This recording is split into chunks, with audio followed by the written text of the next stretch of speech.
our third lesson in Philippians, I would like to start at around the 15th verse of the first chapter of Philippians.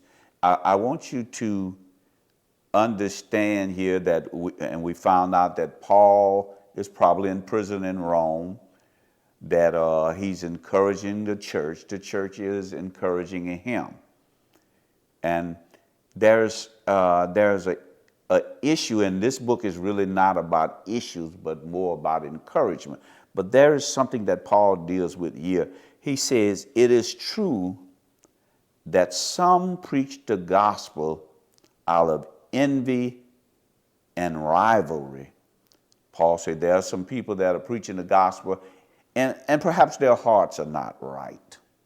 Perhaps they're envious of Paul. They're in competition with Paul, as it would be.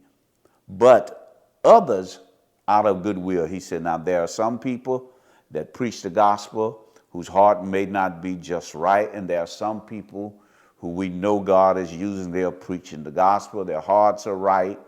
And then he says, the latter do so in love. So that second group is doing it in love, knowing that I am, Paul, put here for the defense of the gospel. Paul said, they know that I'm in prison because I've been an apologist for Christ.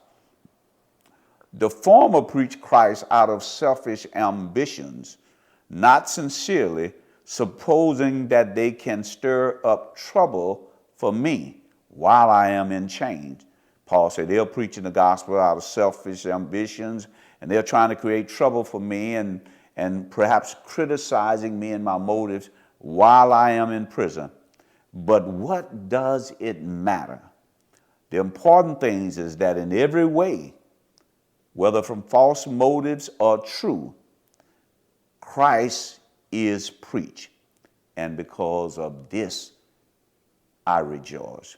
Brothers and sisters, we must learn to rejoice and be happy when the gospel, the pure gospel, is preached.